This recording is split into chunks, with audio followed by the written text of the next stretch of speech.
I'm Susan Walenza, and we're at New Zone Gallery in Eugene, and I'm the featured artist for the month of April 2026, and this show will be running until the 26th of April. As it's my first show, I did a little bit of journaling about my art, and so these are some thoughts to start out with. A sense of whimsy often enters my work, and underneath, an essential sense of the thing imaged, photographed. I never thought of myself as an artist. I took a few classes over several years from wonderful painting teachers in Portland at community colleges. I've got a couple of one of my paintings with me. I enjoy playing with color. I began my entry into art with painting. So I see the camera as providing a palette. For me, that's the way it is. A sense of whimsy enters with color, because to me, a palette is a visual feast, like choosing the ingredients for making delicious scones.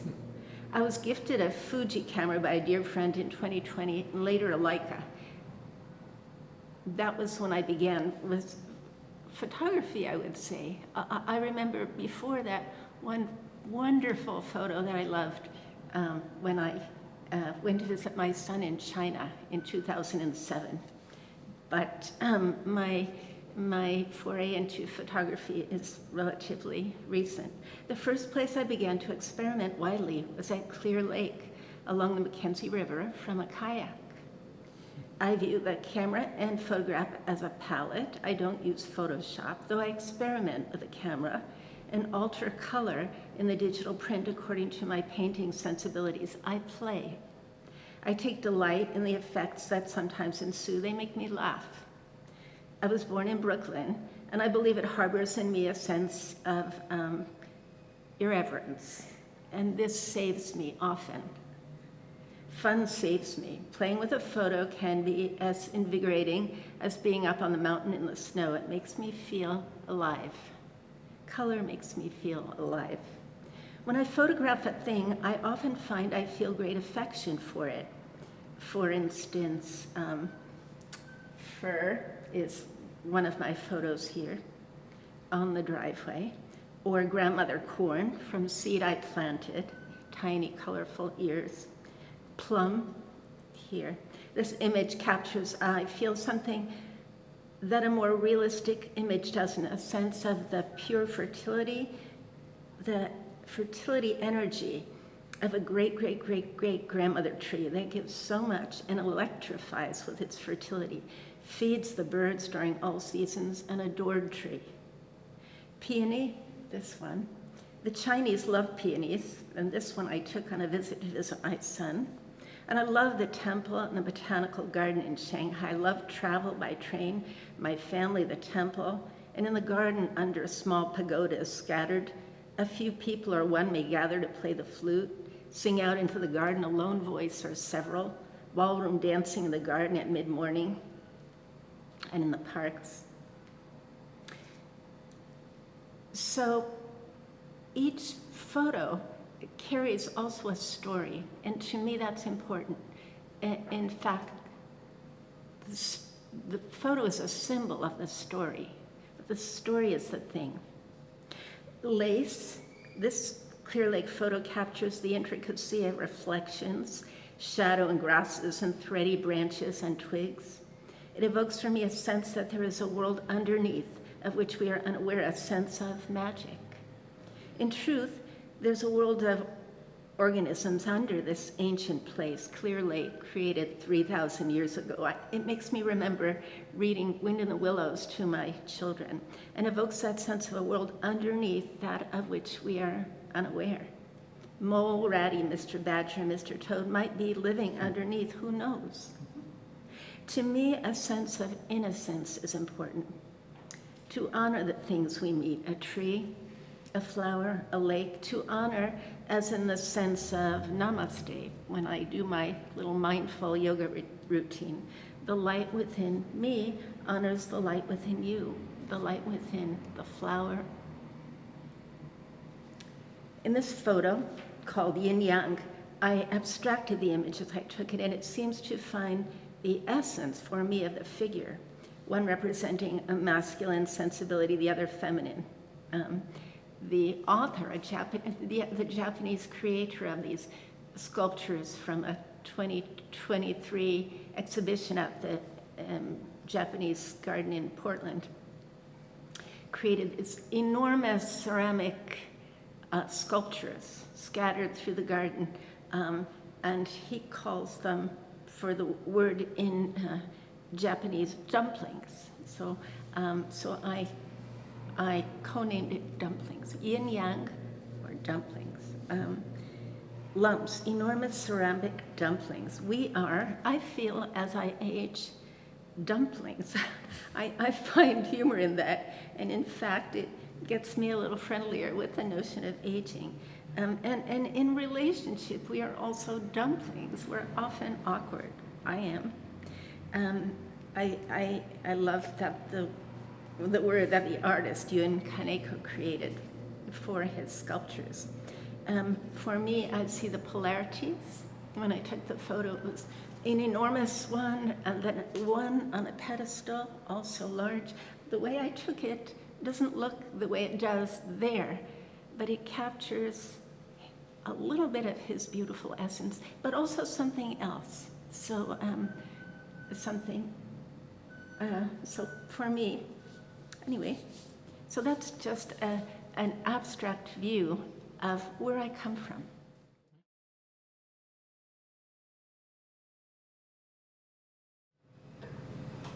Every simple thing has a story. Story is the container of everything.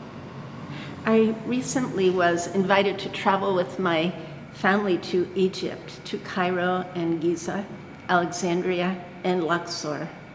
I am simply in awe at how stories told through hieroglyphics and tube paintings have been preserved for thousands of years on endless rooms, walls, ceilings, enormous columns of limestone, the Temple of Hathor.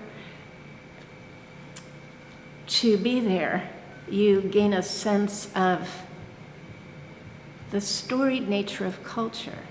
And it's there in all the pictures and the writing. There's a snake and a bird and a fish and a scarab beetle. And it's so rich. One can sense the life, the love of the river, its tidal, overflows, the fertility of the soil. And after seeing some of the wonderful artifacts from the tombs in a brilliant new museum in Giza that took 20 years to build, water urns that were taken from Pharaoh Tutankhamun's tomb, it comes to me that stories are like water urns. They are invaluable. They are life-giving. They carry us. They sustain us. For me, for instance, I was born in Brooklyn. My grandparents were there. They didn't speak English. That container of being around my grandparents in Brooklyn, so walkable to the little greengrocer and the avenue, it sustains me to today. Stories sustain me just like the one of my of plum and my plum tree. It sustains me. It's a container. It carries me. And as we are in a time that's very fragile, we're in a time of war now, and powerful people seek to destroy stories, because when you destroy stories, you destroy the most important part. It occurs to me to emphasize that stories carry us, they sustain us, and they're really important. And who knows what the symbol of the story might be. Grandmother corn, worn elbows and bony forearms, ancient and beautiful, a miniature ear of colorful corn. How in love with a summer garden can you be? Grandmother corn is from corn that I planted from seeds. The story of grandmother corn is also the slipping feet out of Birkenstocks and toes sinking as the moist earth gives beneath a carpet of green grass, carries the memory of stopping to pick sun-warm blueberries and a strawberry mouthful of sugary ruby juice, carries the memory of grandchildren pulling carrots from the swale, hosing them off, then clambering onto the roof of the well house to munch them, bonding over a simple ritual. Shanghai Peony is the story of sleeping on a small bed in my grandson's room. From the apartment compound in Shanghai, I'd walk to the metro station or the Buddhist temple with a great gong. One day, in the completion stages of a street renovation project, a street full of enormous plane trees newly planted were tied at angles with ropes to the earth as if they'd otherwise fly up. At the compound exit, the woman selling vegetables in the morning sat at a small table with friends. A lone man sang an ancient song into the air as he slowly swept the roadway of freshly dry asphalt after the trucks had stopped. Took a slow train to Shanghai Botanical Garden's hectares of peonies, inhaling blue sky peony, discovering the flower-like pistils at the center of the yellow stamen like the tiny toes of a newborn. Yin-yang, or dumplings. This is an abstract photo of enormous side-by-side ceramic sculptures by the Japanese artist Yun Kaneko from his Portland Japanese Garden exhibition in 2023. He calls his ceramic sculptures installations dango, the Japanese word for dumpling. Lace. Clear Lake was created 3,000 years ago by a volcanic flurry damming the Mackenzie River. The reflections below the icy water echo other worlds. To experience Clear Lake half covered in ice from a kayak, the lake encircled by mountains and trees takes my breath away. Plum exudes purest purple. In early August, a tree full of green-blue pucks. Sometimes you'll find a most beautiful blue-purple pit hanging on the tree that has grown without the surrounding fruit. A freezer chest full of plums devoted to them and a little lemon juice and sugar. Cut in halves, golden honey color, luscious pink when roasted, endless cobblers. Well, this painting is a painting that I did, I would consider it in the menopause years of my life. So there were several paintings from that period of time where I see features and I'll see the color and I'll say, this red, this bold thing, what is that? That looks like a penis, it's a phallus. What is that doing in my art?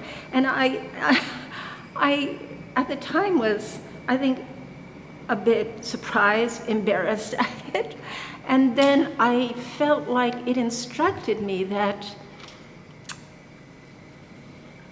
this is a period of time where I have to speak, if I have to speak. I'm a woman, I was a girl, I learned to be quiet, demure, and now I'm a grandmother, and the world needs all of our voices. So seeing that in my art teaches me, hey, it's okay. I can laugh at myself and say, spit it out. Just say what you have to say.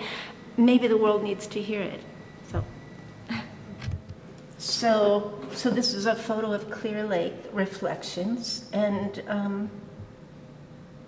when I saw it, probably the difference between the lights and the darks and the color ranges was not nearly this great, so I probably amplify that a bit. I probably, sometimes I fall in love with a color, so I'll say, oh, that blue. So I love that blue, and then I'll work with the yellow to bring it so that for me it is compatible, complementary to that blue. And if I see something that reaches red and there's not that much in the reflection that's red, then I'll bring that out. Or I adore orange. So there are some warm colors here, but for me, with this one, probably also it was bringing forward the little thready bits of grasses and twigs, so that you see that, so you notice them more, and then with the color a bit enhanced, that makes it so it's so that it stands out, and then it makes it possible for me to fall in love with the elements of it, which is often my goal. And so, then I adore it. I feel like it could be an image from Wind in the Willows, and I'm sure there are creatures that live down there in this ancient water. You can see the tree trunk there, the tree trunks, little slender, maybe alders. But I really like to play with color, and so I am loving the blue hues here. There's turquoise, there's, I don't know what that is, cyan, sea green. It's just sort of a color palette. That's how I think of it when I'm playing with it. So for me, I have a great deal of fun with that. It brings me joy.